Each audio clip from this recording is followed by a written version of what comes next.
On a commencé il n'y a que 2 mois, donc c'est un processus qui vient tout juste de commencer. On a encore beaucoup de choses à améliorer, que ce soit au niveau des jambes, du cœur, de la tête et du jeu.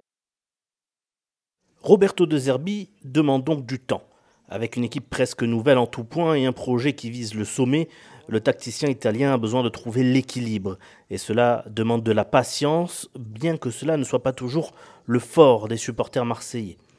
Après la gifle infligée par le PSG, il a donc fallu remettre les têtes à l'endroit, et ça, le coach sait le faire.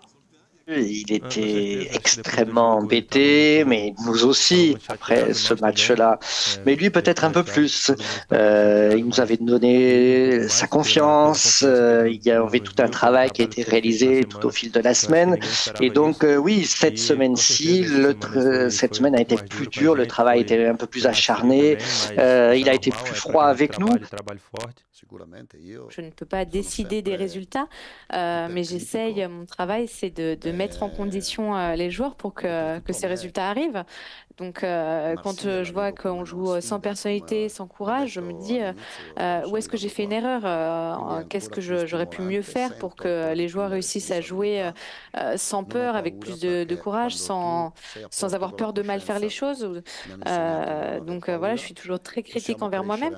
Je l'avais dit en début de saison, l'OM, c'est un défi pour moi. Donc je pense qu'en ce sens-là, j'ai encore plus de responsabilités. C'est quelque chose qui me pousse vraiment. Mais je n'ai jamais peur parce qu'on m'a appris que quand on a bonne conscience, il ne faut pas avoir peur. Roberto De Zerbi est donc sûr de ses plans, même s'il sait que cela va prendre du temps.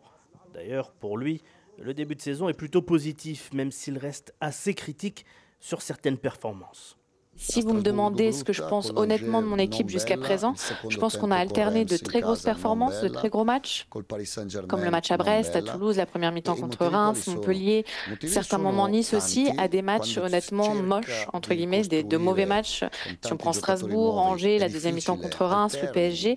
Et donc pourquoi? Il y a différentes raisons à cela, mais je pense que quand on reconstruit une équipe avec de nouveaux joueurs, avec un nouvel entraîneur, c'est pas toujours facile. Même moi, je ne sais pas qui est l'OM réellement. Est-ce que c'est l'OM de Montpellier? Est-ce que c'est l'OM contre le PSG? Est-ce que c'est l'OM de Reims la première mi-temps, la deuxième mi-temps?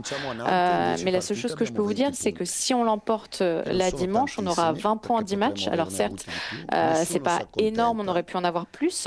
Je ne me contente pas de cette troisième place, mais je pense qu'on a vraiment tout donné, on donne tout, tant moi que mes joueurs, absolument. Alors face à Nantes, l'OM a l'occasion de relancer une dynamique et essayer de tourner la page du Classico. Une victoire leur assurerait d'ailleurs de rester sur le podium et toujours bien figurer dans la course en haut de tableau.